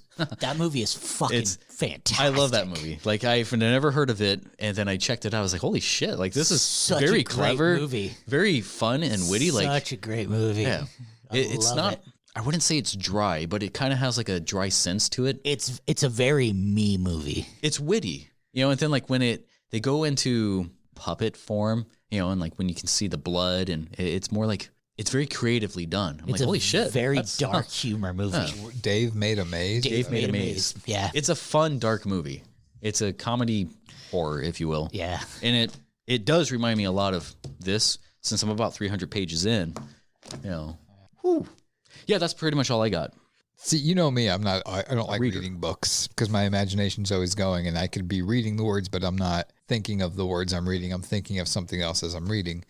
I did, a little over a month ago, I bought the book that many people suggested to me called The Subtle Art of Not Giving a Fuck. By Mark Manson. Yes. And, because people are always like, with how I am with being single and stuff like that and disliking it and whatnot. So I did buy it. I'm like you, Lonnie. I kind of judge a book about like 50 pages in. If I do read a book, whether I'm going to continue reading it. I don't think I like it. I'm about 60 pages in, and it's just like, I don't like the guy's tone, and it's just like everything he's saying. It's like, well, duh, yeah. He has a very this cut is the how bullshit. This is how I live my life. So it's just like, I don't understand like what the big deal is. And I mean, yeah, it helps some people out, and that's great and whatnot. But it's just like, I don't think I'm going to continue reading it because I don't know. I don't think it's going to do anything to. And I mean, self-help books you could take them one of two ways. You could either take them as inspiration, or you can take them as rule me, daddy. It just depends on what perspective you're going into for that book. Well, and it's like, to me, I think it's very repetitive. I think I'm like 3 chapters in. I'm like, you've repeated the same thing 3 times. So right. I don't know. But yeah. See, this kind of, I think one of the main reasons what inspired me, like early on, I read a book that kind of was very immersive. And I think you might be better suited. This is called The Secret Birthday Message. And I ended up buying it for my daughters. So, like you got to find, go through all these, like, oh, look, there's a little cave. You go through the cave. There's words in there, though, man. Yeah. I can't. Yeah, there's a few words right here. You go through the whole, hey, look, you go down the steps and open up the door. And what's the birthday? What's the birthday? You got to climb up the ladder right there. That book is stupid, man. Hold on. I'm going to finish the book right here. It's a puppy. But you don't get the puppy. Yeah, I can read you Mox's favorite book. You don't want to eat me. I'm not that delicious. Do you want to take this home with you? My beans are refried, and my cheese looks suspicious. Would you rather have a pizza or a hamburger, please? You guys have changed ever since you had kids. Or how about a big bowl of macaroni and cheese? Oh, my God. Besides, I'm too spicy for you. Is it Tuesday? This taco is through. And that's Taco Tuesday. Well, that should be a segment where we have Lonnie read kids' books in that voice with sound effects like that. Llama, llama, red pajama. cried, "Boo-hoo, where's his mama?" All right. And we're back. All right. Well, Justin, 0 for 1 in 2022. That's not, no, like that was fun. You forget some of the shit we had to go through in 2021. Oh, I didn't forget. I did not forget. That was, If you go to, that was fun. No, that was, that. this is part of one of my resolutions, I guess. I want to finish this book before my birthday, and I'm already like 400 pages in, so Yeah, nearly I'm close. He's nearly 500. Yeah. Like if he puts in work today, he could be 700 pages through. Actually, around this point, the 400 mark, where shit's like only one word on a page, Right. a check mark, like it's just gonna breeze right through. There was a page I looked at. There was like 2 pages that there was just an upside down A on it. And I'm like, I could do that. Fucking speed read that shit. They wasted so much money on putting that book together. So many blank pages and Yeah, the editor must have been a nightmare. yeah. All right. Well, Lonnie, Yeah, I'm wrapping it up tonight, fellas. you've kind of forewarned us about your. I did. I wanted to start 2020 part 2 with something we can all kind of relate to a little bit, but go a little bit more in depth with it. Something that is particularly you and I have a lot of experience in, that if it was shown to us, we could find it immediately and talk about it. Your penis? No, not the penis. Yet to find that. But it's something that doesn't get nearly discussed enough. And when it does, it's seen as a joke, and it's not taken as seriously as it should be. So tonight, How come you're not going, oh God? So, Like, because I'm serious. Because I'm a serious person. I'm and intrigued. so, if I would have said that, you're like, whatever that is. so this is probably one of the he most, curves balls us all the time. So this is probably one of the most serious topics that I'm going to bring up. So tonight we're going to do a deep dive on the anus. Okay. We're gonna learn about the asshole, fellas. Get all up in there nice and deep like. Wait, why do I know more? Because it's the only thing we could get right on Justin's sex organ thing. Oh. We both could pick the anus out of that thing like a motherfucker. Oh, the funny thing, people don't understand. Did you just say picking out the anus? Yeah. What people don't understand now, because Justin and I didn't know what this topic was going to be. Lonnie messaged us yesterday or a couple days ago, and he's just like, so my topic, I'm going to get really emotional and stuff like that. I can't wait to see the tears. So what we're gonna do is we're gonna go over some facts and science about the asshole, and then sphincter. Yeah, and then you guys sent me some questions that you were too embarrassed to ask, so I went ahead and answered them for you. We did? Okay. Yeah, and then I'm gonna look up pictures of the anus real quick. And then we're gonna cover some of the problems that can go wrong with the asshole. I was gonna make a comment about something you just said, Justin, but and then you have to do some editing. And then we're gonna wrap it up with some happy stuff about the asshole. So we're gonna cover all the bunghole information that is needed that you don't know about that you probably should. Okay. What's that, Justin? I want to know what he said. Yeah. While you're not talking, so that way. I'm going to look up a picture of an asshole. Okay. Go ahead, Lonnie. I need all of your serious attention, because I didn't do 7 pages worth of research for you guys to fuck off. 7? You said it was 6. Yeah, and you said you read 400 pages of a fucking book. I did read 400 pages of a book. Oh God, look at him, sexy asshole. That is an asshole. Can you see it? Yeah. There we go. Okay. Attention, class, in your seats. That's the joke. Okay. All right. So here's some facts and science about the butthole. The anus is an opening where the gastrointestinal tract ends and exits the body. The anus starts at the end and the bottom of the rectum, and in most cases, very easily found on a picture, which we demonstrated. Tough tissue called the fescula surrounds the anus and attaches it to the nearby structures. Circular muscles called sphincters form the walls of the anus in 2 different locations. It's a common myth that you only have one sphincter. Incorrect. Your body contains 2 sphincters. My body? Everyone's body. Show me on me where my sphincter is. Mine has 3. I will. You have 3? That's why it's so tight. That's why it's real tight. And then it's the cock. You know what the sphincter's number one job is? Uh, The sphincter's number one job is to keep your asshole closed tight. Yeah. That's why it requires two of them. Yeah. Glands release fluid in your anus to keep it moist because you don't want your fescula to dry. I don't have that problem. Yep. Gotta have a nice moist anus. Just give me some dairy. The anus receives blood from the inferior rectal artery and the intervascular from the inferior rectal nerves, which branch from the penderal nerve. As your body grows and develops during puberty, testosterone triggers endorphins and causes hair growth around your body. There are pubic hairs that grow around your butthole. And in. And sometimes inside your butthole. In my ass. Yeah. We know what the booty hole is now. Oh. But what does it do? Well, let me tell you, men, this is pretty simple. It's for waste removal. Only for waste removal? My waste removal is on Tuesday nights. So all that yummy food you eat throughout the day, it's your body absorbs the nutrients, and then it goes through your system, and it gets into your rectum, and your anus shoots it out like that super soaker you wanted. Rectum damn near killed him. But your anus does quite other amazing things. Like what? Tell us. Which I will tell you about now.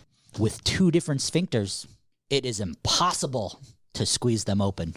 Wait, what? Go ahead and try it. Try to squeeze open your asshole right now. What do you think I do? Try to squeeze them open. Do it. I've seen gaping videos. They can No, do it. you What do you haven't. think I do every time Justin's got his topic going on? It is impossible. Wait, you squeeze open? Try to, it's impossible to squeeze open your asshole thanks to two sphincters. Squeeze, I don't get. You just can't. You can't do it. You can't open up your asshole. There's plenty of videos on Pornhub that. Nope, that's when their asshole is relaxed. You can't openly squeeze open your asshole. It looks like they're actually using muscles to open. Yeah, but can't do it. It says so right here in my notes. I've seen somebody eat Fruit Loops out of an asshole. Sadly, I have seen that too. We've seen it together. Which means while eating Fruit Loops, it's kind of an inception. Your asshole is so intelligent, it knows when it is and is not time to shit. Now, there's exceptions. Okay, hold on. There is exceptions when it miscalculates. All right.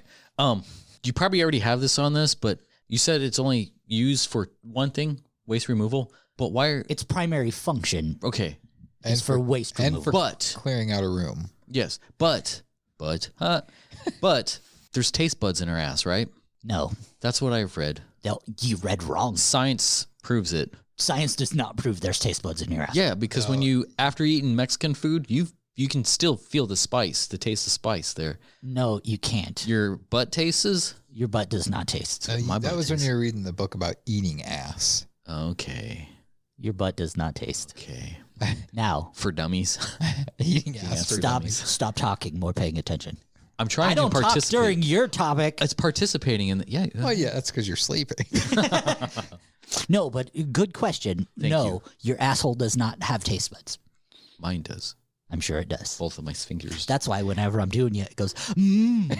I was going to say, when he's eating, that's a spicy meatball. Ooh, garlic.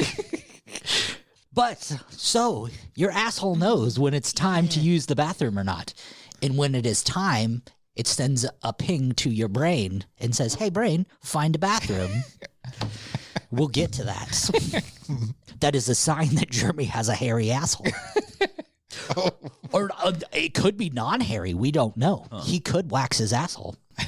Or somebody else could. Or someone. He could have a wax. Or I could wax somebody else's. Yeah. That should be my punishment. You should wax my asshole. He's been trying. Please. So your body, when you're not around a bathroom, will tighten up considerable amounts till you're able to get to one in most cases. We will call the other cases Taco Bell cases. I know that I'm around a bathroom, but does my butt know that it's around a bathroom? Yes. Okay. Like your body will subconsciously know, your asshole will send signals to your brain and they will work in tandem. So like my mind and my butt share the same brain. Yes. I do not think, therefore I am not am. It's like a pig. You know how pigs are supposed to be the smartest animal? No. Your asshole is just as smart as your brain. Dolphins. Sure, dolphins. Blowholes are like an asshole. Blowholes are like an asshole, Okay. yes. I connected it. Did it. I'm so proud of you. But something very important to think about when pooping, especially nowadays, and I want you boys to take this very seriously. You should never poop for more than 5 minutes. You should never sit on the toilet for more than 5 minutes. My legs always fall asleep every time I poop. They do. Yeah. They get tingly. Your rectum and your anus work on a gravity system. So when you are releasing feces or whatever you are releasing, it could be feces, it could be water, depends on what you ate that day. Could be a used condo. It could be a lot. It could be pork chops. Wink. Friday. I swallow a handcuff key every Tuesday. Yeah. It's on a gravity flow system, but also blood rushes south as well, which blood rushing to those veins causes hemorrhoids. We will get into that later. But if you can get yourself an erection, you can avoid that. So poop with an erection? You poop with a boner? Isn't that a boner poops? Common thing? Oh, you like to put it in the bowl? it cleans the But for now, before we get into the horrible, bad, very not good things that can happen to your asshole, I went ahead and answered some questions that you guys had sent me that you were just too scared to ask. But since I was covering this topic, you felt comfortable and decided to send me your question. Too scared to ask. Yeah, you were always too scared to ask these questions. So Jeremy, I will answer your question first. And yes, the hair around your butthole does muffle your farts. So it is feasibly impossible to silence a fart if you do wax your asshole. Sorry, Justin. So I do know this fact. Women do have smellier farts because of hormone estrogen. Yeah. That's true. Okay. Justin, and this is true, you wanted to know about this. On average, people do fart 13 to 21 times a day. That is at least 4 liters of gas that you fart a day. You're beating records every day. I am. That's 2 liters of gas. I've hit my quota. What's your PR? Podcast. What's your PR? Another cool thing that you wanted to know about, Justin, your shit is literally 75% water. So your shit. I call bullshit on that. Your shit is literally the equivalent of the amount of water that's on Earth. So think of yourself, your Jesus complex is literally right. Like you shit Earth. No. Yeah. No. Okay. Justin his isn't 75%. It's 75% garlic. No, that's the other 25%. No, water and garlic. It doesn't eat itself. And fucking what's that? Apple cider vinegar and ginger. And all the other shit he eats when he says he's fasting. Jeremy, and this should put you at ease and make you a little bit more comfortable. On average, 10% of the people who do get ass implants are men.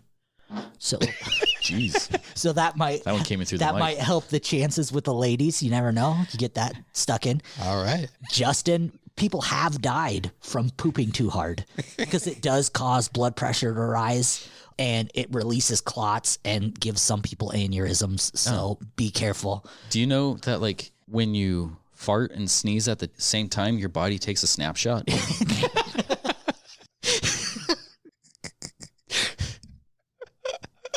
That's next level shit. All right. So we got those out of the way. I hope you guys, if you come up with any more before this is out, just let me know. I'll do my best to answer them. I'm brewing some questions. Now I can smell it from here. Now we're going to get into the not so pleasant stuff. All the bad things that can happen to your anus. That we've had some fun talking and joking about the anus so far, but giggle. It's time to bring down the mood a little bit and talk about the dangers of having an ass.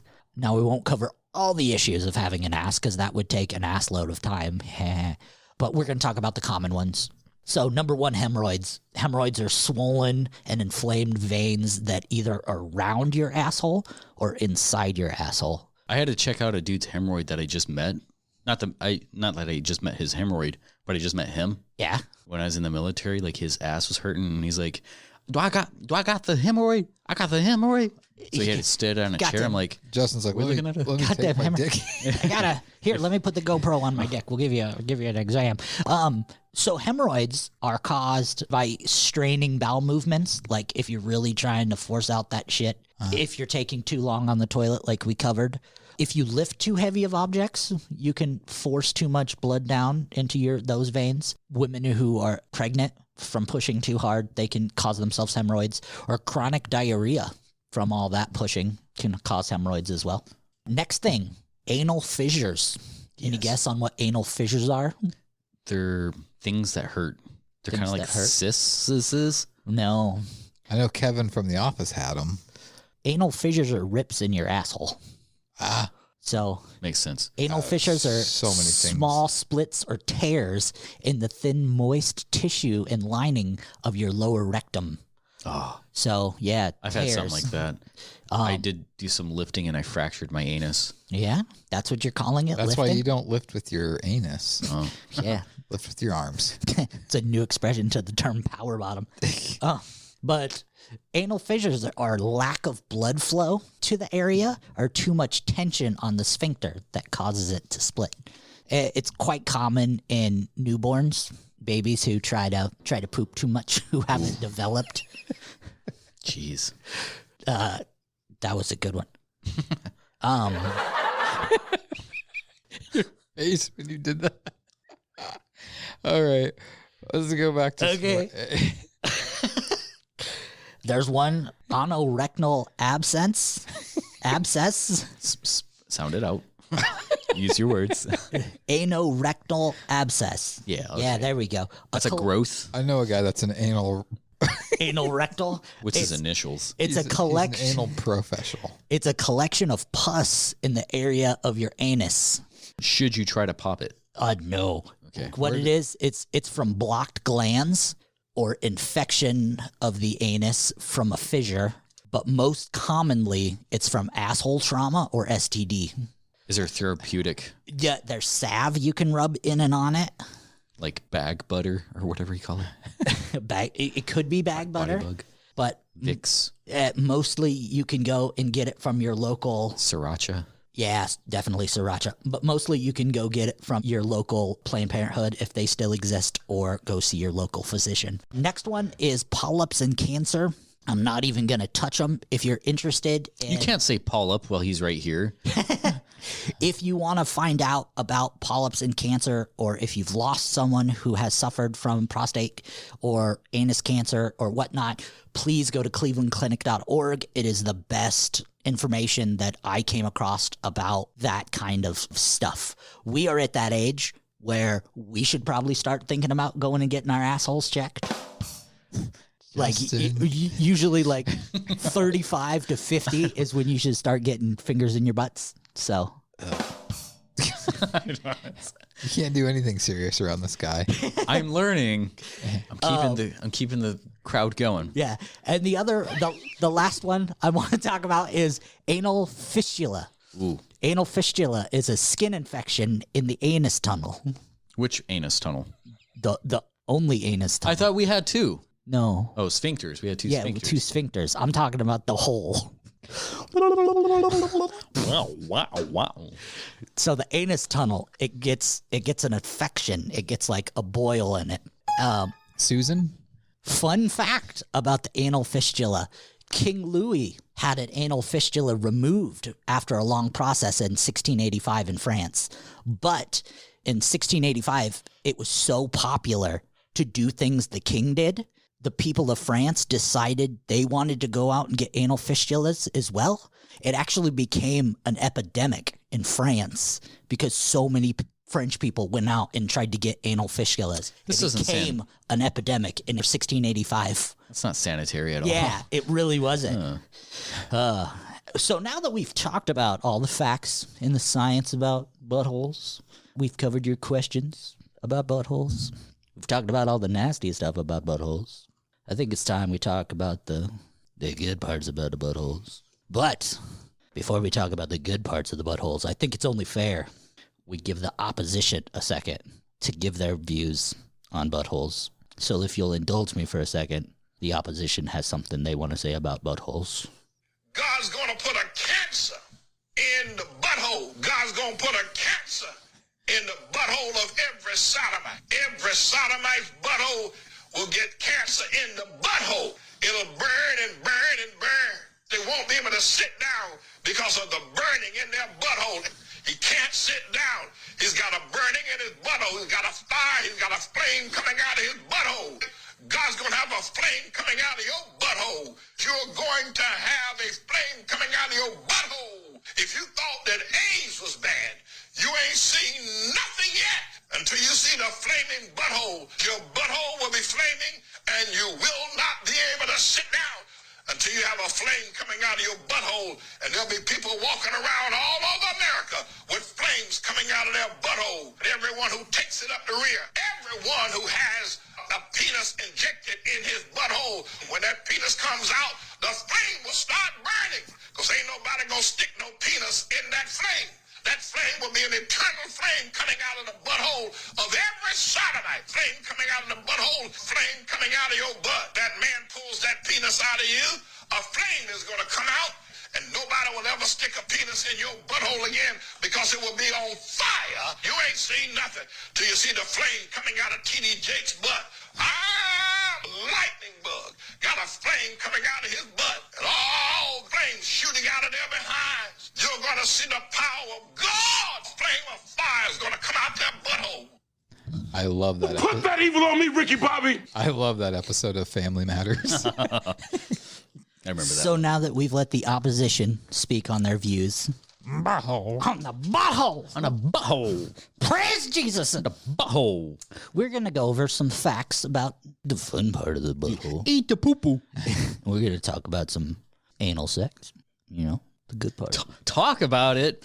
The good part about the anal sex. Never tried it. So, well, then you should pay attention to this list because it will help you out a lot. This will illustrate a lot for you. This will fill you in. And anyone out there who hasn't partaken in the anal sex, don't say fill you in. Yeah, poor choice of words. This will give you information on stuff. Well, so I ain't putting nothing in no butthole. Point number 1: it's no shock, but it's okay. It might hurt, but it shouldn't hurt. But it's okay if it hurts a little bit. Especially that flame shooting out of that butt. But it's okay if you inject a penis in your butt. But the important thing is you and your partner know that it could hurt a little bit. Just make sure you both are understanding that it's something that could happen. Point number 2, lube. There's never enough lube for the butthole. Unlike the vagina that creates its own lubricant once it gets aroused, the butthole does not. Although it's also... It actually gets rid of lube with the fire coming out of that butthole. To use lube on the lube is vagina. Good. And for more on that, let's get to our sponsor, MLM. He takes pictures of boobs. I think Jeremy Lube Ash has a nut. If I wanted to start a lubricant brand, I would have the perfect name for it. Nice. Jeremy the Lube Ash. Ass. But yes, lube is your best friend when it comes to going in the back door. The thicker, the better, because it lasts longer. The lube or the... Both. Okay. Where's the bottle? Number 3, you can, in fact, get off from anal sex. It is possible. Girls, the G-spot is still in play. Boys, the prostate, that's a thing. You hit that shit well enough, that's going to pop off. Plus, your main cash and prizes, they're just sitting there, you know? Go ahead. Give yourself a twirl. Right now, or? If you want to, but they're not doing anything. Go ahead and touch them. No one's stopping you. Oh, I'm stopping myself. Exit only. Number 4, don't go in cold. Going in the butt, that's not something you just, hey, babe, roll over, I'm going to put it in your butt. No. Surprise butt sex? No such thing as surprise butt sex. This is one of those, you know, some foreplay is suggested. All right. You know, rub a nipple. Do you have to talk to it? Kiss a forehead. Pucker up to the butt. Rub the back of the knee. Hey there, little brown ring. Yeah. So make your moves. Get the moment all hot so they're nice and relaxed. Making moves, yeah. making $1 million moves. Yeah. Number 5, always make anal your closer. Never, ever. Ass to mouth? Never ass to mouth. Sometimes never you ass to a vagine. Well, it depends on what you're recording. No, never ass to mouth. Always ass done. Huh. Start mouth, vagine, ass done. What if just skip the ass part altogether? Some people like it. You just trying to say you've never been with a dude who liked... Okay, go ahead. Right, apparently I'm with two dudes right now that love it. STIs? I don't love it. It's just my turn. Why are your pants off and why are you sitting on the fan? Smell like an open butthole in here. STIs are much more common when it comes to anal sex. Special victims unit? Yes, special victims interrogation units. They're much more common with anal sex than vaginal sex. That's just common knowledge. So condoms are highly, highly suggested. Doesn't matter if you're male, doesn't matter if you're female, doesn't matter if you're using toys or your fingers. Condoms are highly suggested. You are working in a different area where fecal matter is or was present at some time. Can you impregnate a butt? Yes. Okay. You can impregnate a butt, but not from the butt. You can impregnate a butt just from cross-contamination. Okay. Because you're working literally an inch from a vagina. Sometimes people's butt and vagina is at least like a 3-inch gooch. Well, if you're working with a 3-inch gooch, you have less than a chance of someone who's working with a 1/2 inch peridium. All right. Since 2010, according to a survey, the rate of anal sex in kids 20 to 24 of men and women have risen 40%. So anal sex is much more common now than it used to be. I blame that on the media. That's asinine. No, ass of 40. And the most important fact about this, there is literally no difference between a male and a female's asshole. So fuck it. I hope you've learned something. Yeah. From my asshole topic. Thank you for this. I am not going to be going near an asshole, even if I never wanted to in the first place. But what's your version towards? I can bring a lot of these techniques home. Shit comes out of your asshole. I'm not putting anything inside of someplace where shit came out of. That's where duty. I'm not having anything go in mine either. Not even a finger. Nope. You've never tuned the pink one in the stink. No. Why? I don't want to. What about a tongue? You never had You've never accidentally trombone? Tongue fucked somebody in the butt? No. You've never got down there and been lapping and be like, oops. No. Got a little I hear a lot off of course. people who are like, ass tastes good. I eat ass. And like so many people, like look at the dating profiles talking about how they eat ass. Is that just a joke or are they just, are they actually saying it? I've never once read a profile where they say they eat ass. I've seen many. What dating site are you on? All of them. The best experience of my life. Farmers.com. Christian Mingle. Yeah. The best experience of my life was eating someone from behind, and my nose accidentally went in their butthole, and they clinched and said, "Got your nose." It's mine now. It's stupid. Not that you knows. No, this is the best part of my body. That is definitely not an area I'm going to go down. So you're saying if a girl was like, I would like to have sex with you, but after a while I would like you to put it in my butt because I enjoy it, you wouldn't? Oh, because I wouldn't enjoy it. How? It wouldn't be enjoyable for them. How do you know? It is enjoyable for them. No, because, how is it not because enjoyable? I'm going to be going, I'm going to be shrinking because it ain't going to be enjoyable for me. How do you know? You don't know. It's disgusting. Yeah. I know. But once you get over that, like all the homosexual sex that I've had has all been non-consensual, but you still feel something from it. No. You do. Well, I'm sure you do, but I'm not going to ever figure that out. You've just never been to enough truck stops, I guess. Sea bass. Our airports, bathrooms. Yeah, Denver's a warm place when you want it to be. You put your foot over to the next stall. They know what's up. You slide your shoe underneath, and if it comes back with a tech deck in it, you know it's time to fuck. Okay. I don't go to airports. Okay. Okay. All right. Well, that was a fun one, boys. Yeah, that was a very interesting first main topic for 2020 Deuce. Fire in the bottle. Deuce. Deuce. All right. 2020. Take 2. In the butt. 2020? 2? No, he's doing it. Doing what? He's got his finger in his asshole now too? I have no problem. He said 2020 twice already, and I had to correct him on that, and I fucked up on it last time. 2022. 2020 part 2. Yeah. 2022, the electric boogaloo. Boosh. What were you going to say, Lonnie? In my perspective, I don't know how to say it without sounding like an asshole towards you, but you are the last person that I would feel as a Mother Teresa. I don't even know what that means. Wait, but Mother Teresa wanted to kill people. No, she didn't. Yeah, she took a lot of people's lives. Did she really? Yeah. Fucking good. She was, I mean, Thank you. Mother Teresa was trying to pull medicine away from people because she wanted them to die and then go to heaven. Delve into explain a little bit more what you meant by that. Like, do you mean like a Mandela? Like a prude. Oh. How am I a prude? You have such firm views on... You're like, la, la, la, la, la. Yeah.